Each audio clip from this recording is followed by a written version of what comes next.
ज़्यादा दूर नहीं थी। तो फिर मैंने ज़हन बनाया कि जो है वो खाना बना आज पकाते हैं और इनको भी हम भेजेंगे।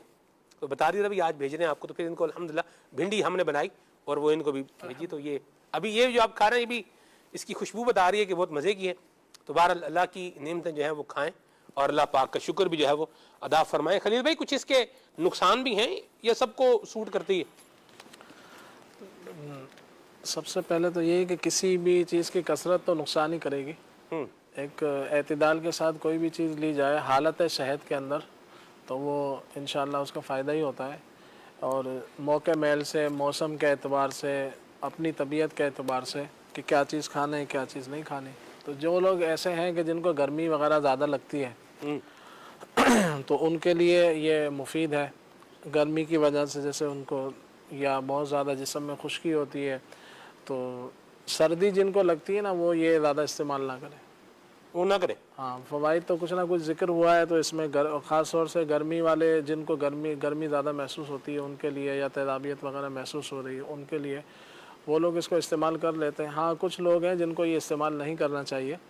उसमें जोड़ों के दर्द वाला या जिसको नज़ला ज़ुकाम खांसी है, बलगमी तबीयत जिनकी होती है, तो उनको इससे बचना मुनासिब होगा। इसी तरह से बाद लोग होते हैं जिनको गैस रहती है, तो वो अगर ये खाएं तो उनको अफारा हो सकता है, जैसे पेट फूल जाता है, तो इस तरह की कंडीशन हो सकती है। तो इस हवाले से यूँ ऐसे लोगों को बचना चाहिए, ख़ास तौर से जोड़ों के दर्द और गैस वालों को। और मज़ीद ये कि अगर ये बनानी है, घर के अंदर बनती है, तो इसमें आप ऐसे मसाला जार डाल लें कि जो इसका फ़ायदा बढ़ जाए, नुकसान कम हो जाए इसका।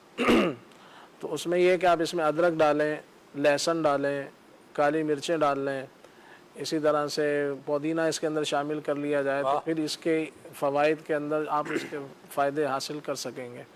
और इसी तरह से बाद लोग जो है ना, वो भिंडी गोश्त का भी जिक्र हुआ, भिंडी और गोश्त इस्तेमाल करते हैं। शोरबे वाली भिंडी बनती है जी, ये शोरबे वाली भिंडी मैंने कराची में देखी वैसे। जी जी, हम वो भिंडी गोश्त इस्तेमाल करते हैं, तो उसमें भी बड़े के गोश्त से बचना चाहिए।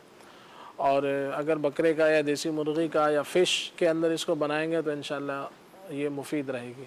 यानी आपकी तरफ से सजेस्टेड ये है कि इसको फिश में पकाया जाए। फ़िश में, वैसे मैंने अभी तक मछली और भिंडी ये नहीं खाया।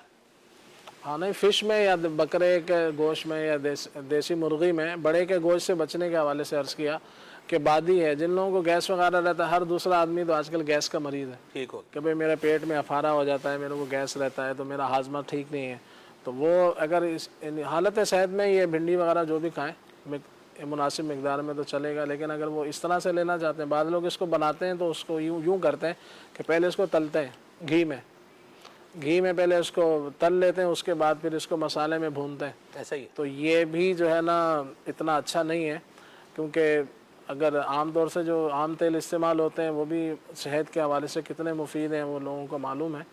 तो ना, तो अगर तेल जो है वो सेहत बख्श तेल हो, यानी तेल सही हो, तो फिर चलेगा ये काम।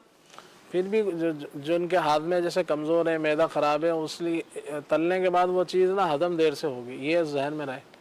जैसे पराठा है, सही कोई भी चीज़ है, तो वो फिर जो हाजमा जिनके मैदे कमज़ोर होते हैं, तो उनके लिए फिर भी वो ठीक नहीं रहेगा।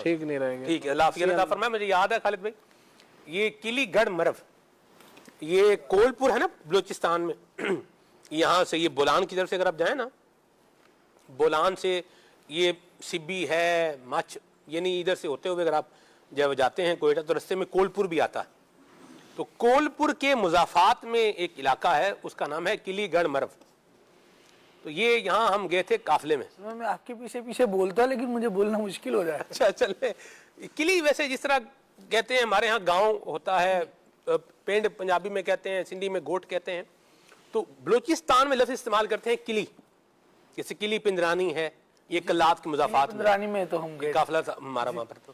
तो ये किलीगढ़ मरव, ये गढ़ मरव इलाके, लेकिन उसको किलीगढ़ मरव कहते हैं। वहाँ खालिद भाई एप्रीकॉट के जो वहाँ बागात है, यानी खुबानी के बागात, और वो भी बाग वाला बंदा आपको बाग से फ्रेश खुबानी तोड़ कर खिला रहा हो, फिर आप गौर करें कि फिर किली पिंदरानी ही याद आ रहा है। ठीक है जी, अल्लाह फरमाए।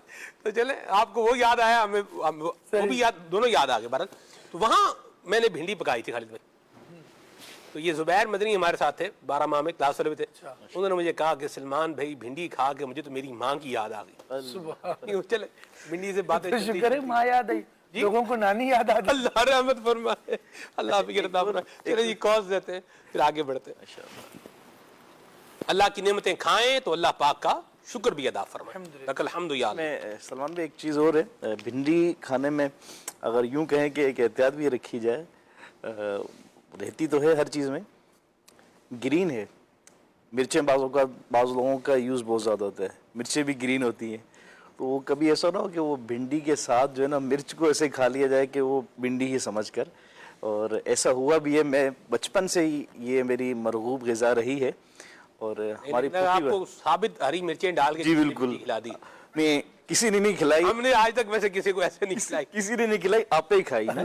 हमारी दी तो होगी ना दारी। नहीं, वो आगे चलते हैं। अल्लाह आपकी रज़ा फरमाए। भाई ध्यान से देखभाल के खाएं। कॉल लेते हैं।